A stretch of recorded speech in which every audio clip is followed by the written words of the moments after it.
Okay, this video is for the Harbor Freight Mobile Base, item number 57289, but I gotta believe that they're probably all going to be pretty much the same, even if the item number is a little different. So, first thing it tells you to do is to, well, it's not going to tell you exactly, but what you want to do is you want to take the measurement of your base. In this case, I've got a 6-inch joiner planer, and so you want to get the measurements of your length and width. And what I did is I took pencil lines. You can probably see them on the ground because the edges are curved. I put a straight edge on it, got the pencil line, put a ruler between them to get my measurement. Here's my other pencil line. So for this base, it was a 13 and 17.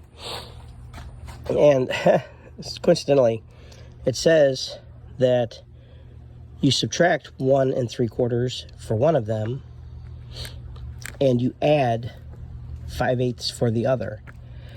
I took off 5/8 on them. I subtracted 1 3/4 from one and 5/8 from the other, and had to recut my board. So just keep that in mind.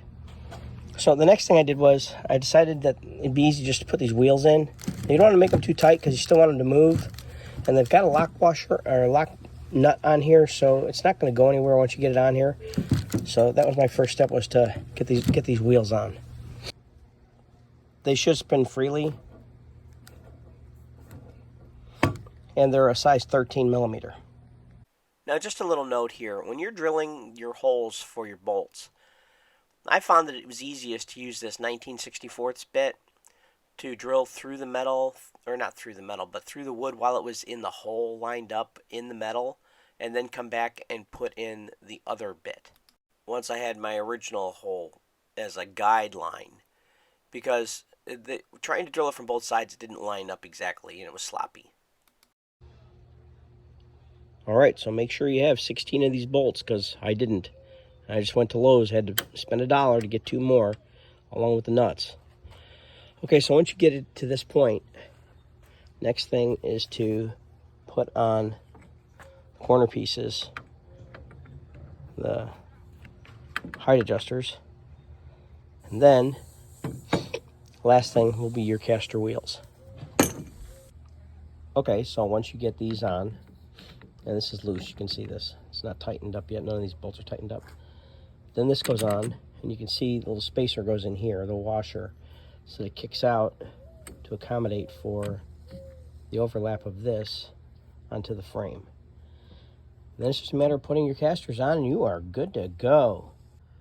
Okay, so putting it onto the stand was really easy. I just tipped it to one side, slid it under, and pulled it on. It's not a big deal, but what I'm noticing is even with this all the way up, this wheel is not supporting the weight. So having both these nuts as a locking feature is not how that works. You need to put one of these nuts underneath it as a spacer to push the wheel down more so that it is more engaged with the floor. Now, overall, I'm going to say this was a good product. It does exactly what it says it's going to do. Once I had my planer on there, it worked really well. It moved around really well. I'm going to be happy with it, I think. And I hope this video helped clear up some of the confusion as to how it's assembled. If it did, if it helped you at all, give me the big thumbs up. And if you want to see more videos like this, hit the subscribe button and notifications. And I'll see you in the next video. Thanks for watching.